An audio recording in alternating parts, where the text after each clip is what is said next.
Hi guys, I'm Nivitha. இந்த வீடியோவில் வந்துட்டு ரோல்ஸ் தியரம் தான் ஃபன்னியாக பார்க்க போகிறோம். சரிங்களா?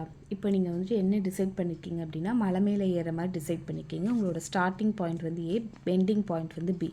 ரெண்டுமே வந்துட்டு ஒரே பிளேனில் இருக்கிற மாதிரி இருக்குது. ஓகேவா? அப்போ நீங்கள் வந்துட்டு ஒரு கார் எடுத்துகிட்டு நீங்கள் போகிறீங்க. Okay, if you have a road that starts and end at the same height, start ஆகிறதும் எண்ட் ஆகிறதும் சேம் ஹைட்டில் இருந்துச்சு அப்படின்னா, okay, you drive on it without teleporting. Then நீங்கள் வந்துட்டு டெலிபோர்ட், அதாவது இங்கே ஸ்டார்ட் பண்ணி டக்குன்னு இங்கே போய் நிற்கிறது அப்படிலாம் கிடையாது. நீங்கள் கண்டினியூவாக ட்ரா போகிறீங்க. ஓகேவா? Which means the curve is continuous அப்படின்னு வச்சுக்கலாம். ஓகே, நீங்கள் வந்துட்டு you drive on it without teleporting. Then there must be at least one point where your car was stopped, speed is equal to 0.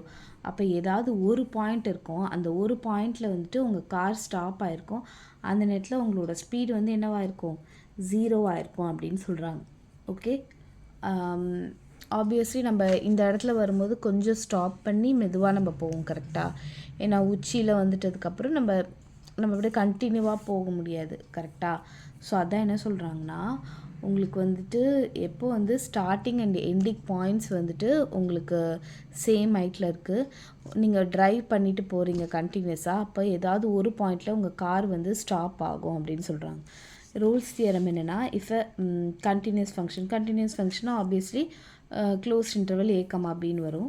Is differentiable on the open interval A comma B.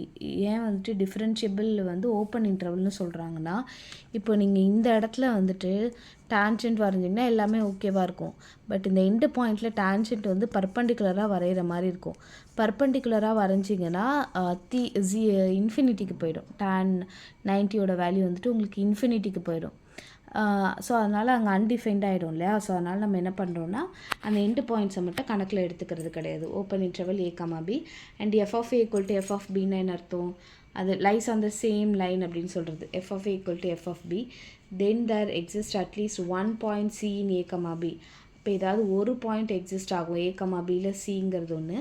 Where F dash of C equal to 0னா அந்த function வந்துட்டு அந்த speed F டேஷ்னு என்ன அர்த்தம்? அந்த speed வந்துட்டு equal to 0வாக இருக்கும் அப்படின்றது தான் அர்த்தம். ஓகே, ஸோ கண்டினியூஸாக இருக்குது, டிஃப்ரென்ஷியபிளாக இருக்குது, F of A equal to F of பியாக இருக்குது. அப்படி இருக்கும்போது நமக்கு ஒரு பாயிண்ட்டு சி அப்படின்ற பாயிண்ட்டு ஏ கமா பிலேருந்து எடுத்திங்கன்னா எஃப் டேஷ் ஆஃப் சியோட வேல்யூ ஈக்குவல் டு 0வாக இருக்கும். ஓகேவா? தட் இஸ் அந்த ஸ்லோப் வந்துட்டு பேரலாக இருக்கும் அப்படின்ற மாதிரி சொல்கிறோம். ஓகே, தேங்க்யூ ஃபார் வாட்சிங். இந்த வீடியோ உங்களுக்கு பிடிச்சிருந்தால் லைக் பண்ணுங்கள், ஷேர் பண்ணுங்கள், subscribe to my channel. Thank you.